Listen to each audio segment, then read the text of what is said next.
Hello class, this is Holly Moran presenting for the Tobacco Group, which also includes Stephanie Uliana, Lauren Quatroche, and Christopher Hawkins. Our presentation is titled Tobacco Use Prevention and Cessation Promotion. These are the objectives as listed in the guidelines for this project. When many people think of tobacco, they often think cigarettes, but there are many other forms of tobacco, including cigars, pipes, e-cigarettes, and smokeless tobacco. Smoking is the leading cause of preventable death, causing more than 7 million deaths per year worldwide. In the United States, the total cost of smoking is more than $300 billion a year. Total cost includes direct medical care for adults and loss of productivity due to premature death and exposure to secondhand smoke. Tobacco use usually begins and is established during adolescence. Nearly 9 out of 10 cigarette smokers try their first cigarette by age 18. As you will see later in the presentation, 2 of our 3 campaigns are targeted at adolescents. Given that tobacco use often begins during teenage years, it makes sense that teens are the audience for many tobacco use prevention campaigns. This graph was provided by the CDC and is based on data from the 2018 National Health Interview Survey. Overall, cigarette smoking in adults dropped from greater than 40% in 1965 to less than 20% in 2017. In this survey, current smokers included adults who reported smoking greater than 100 cigarettes during their lifetime and specified that they were currently smoking. Later on in the presentation, we will describe a tobacco use prevention campaign targeted at the military. To note, the NIHIS data reported in this graph cannot be generalized to persons in the military. This is another graph provided by the CDC, but it focuses on high school students. As shown, e-cigarettes are the most common type of tobacco used by teens. One of these is Juul pods, which are popular because they can easily be concealed and have many flavors available. In 2018, nearly 1 out of every 5 high school students, that's 20.8%, reported that they used e-cigarettes in the past 30 days.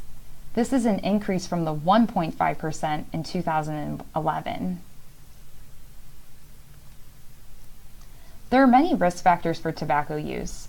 For social and physical environment, if we're talking about teens, this would be school and home. If classmates or parents are smoking, then they're going to be more likely to smoke. Biological and genetic factors, for that, some evidence shows sensitivity to nicotine can actually be genetic.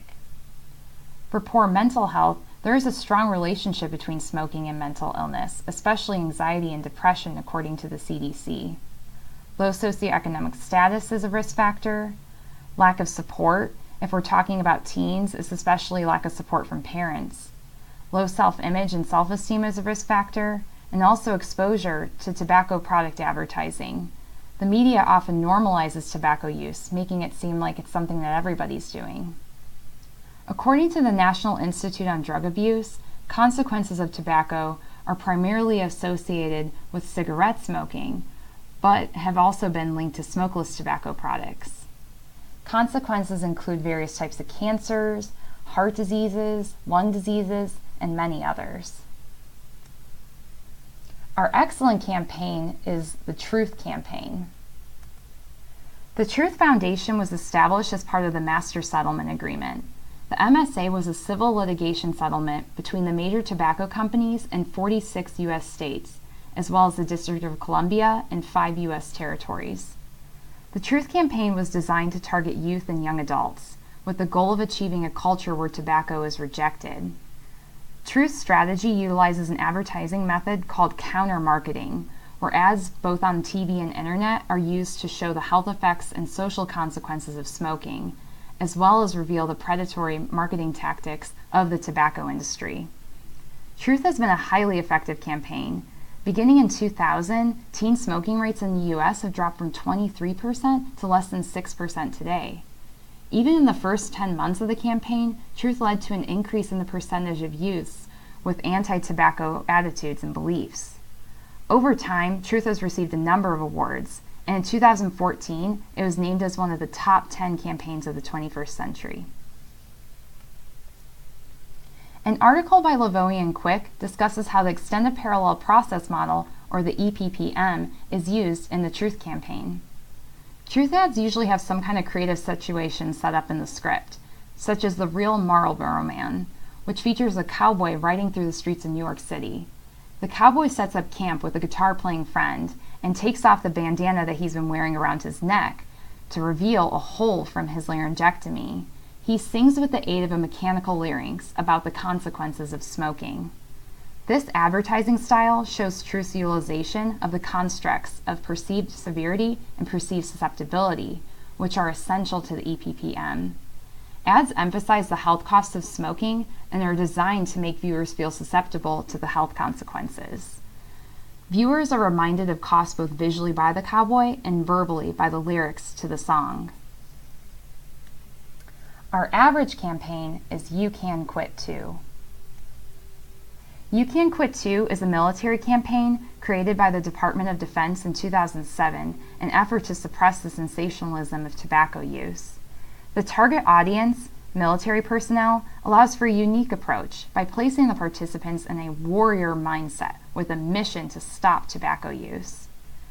The goal of this campaign is to make participants aware of the effects of tobacco use and promote healthy military members who remain medically ready to answer the call to defend the United States of America. The campaign utilizes various interventions, including cognitive behavioral therapy, nicotine replacement therapy, and also bystander intervention, which provides friends and family with information to assist the participants. Resources are available physically and digitally to all DoD personnel, connecting participants and bystanders 24/7. We were reluctant to select this as an average campaign, but it's just not as well researched as a Truth campaign, and there is no statistical data available. However, it appears very promising. No specific literature was found regarding health behavior theories used in You Can Quit Too. However, the Freedom Quit line, a part of You Can Quit Too, does use the social cognitive theory as stated in an article by Ritchie et al. The Freedom Quit line provides military members with information and resources to raise awareness of the effects of tobacco use. This would be the knowledge construct of the SCT. Its task-based approach builds efficacy as participants are able to track progress and see how far they've come. Outcomes are presented in a tobacco use versus non-tobacco use comparison.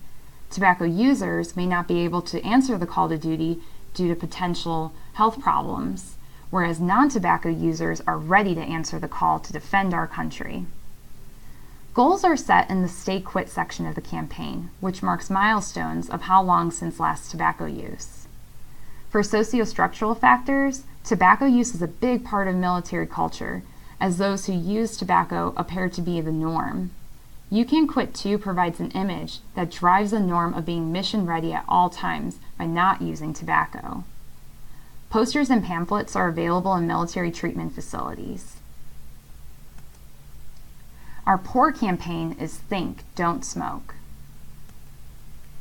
In December of 1998, Philip Morris, an American cigarette and tobacco manufacturing company, launched a national $100 million television campaign targeted to youth age 10 to 14 years, which lasted until January 2003. Due to the recent Master Settlement Agreement, which we mentioned earlier, this was a time when the industry was trying to buy respectability and favor among the youth. Their strategy was to tell youth that they do not need to smoke to fit in socially with their peers, with the message, think, don't smoke.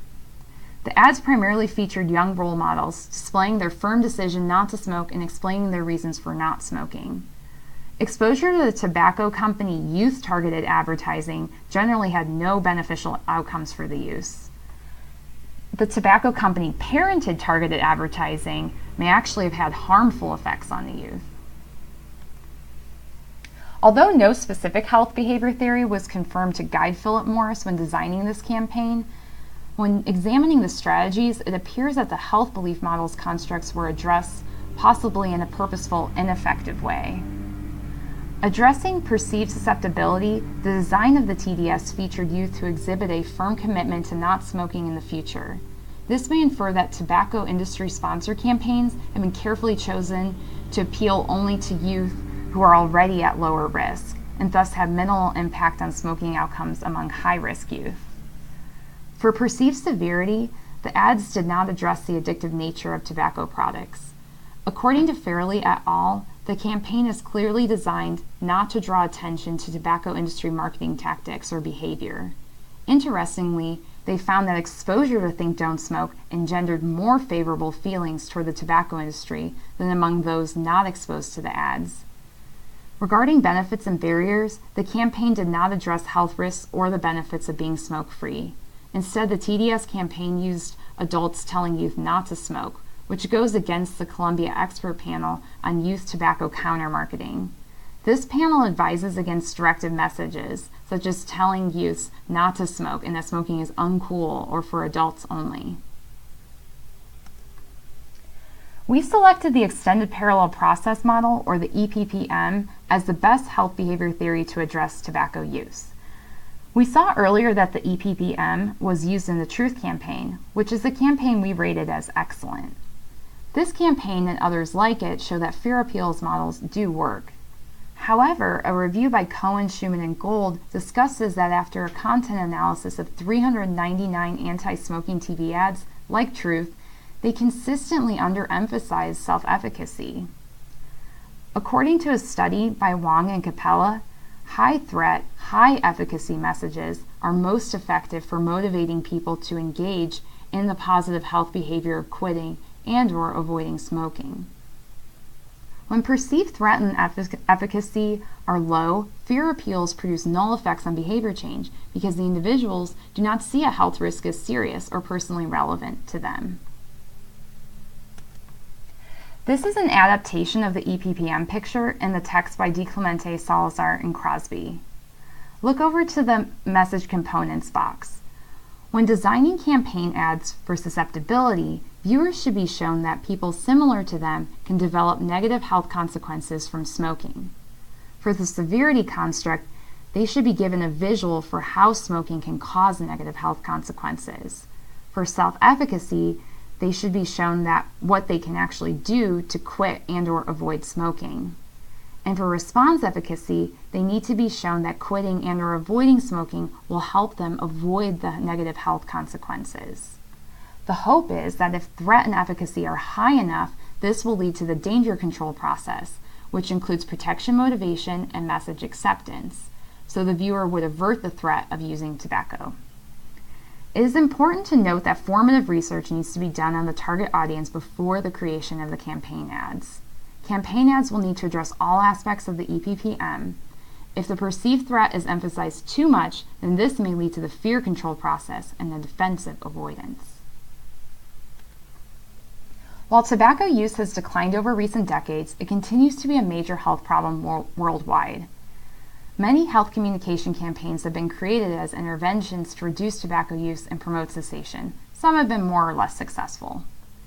The EPPM appears to be the best health behavior theory to use when designing a tobacco prevention and cessation campaign. However, when designing these campaigns, it is important to present both a threat and a solution to the threat. These are our references, and thank you so much for watching.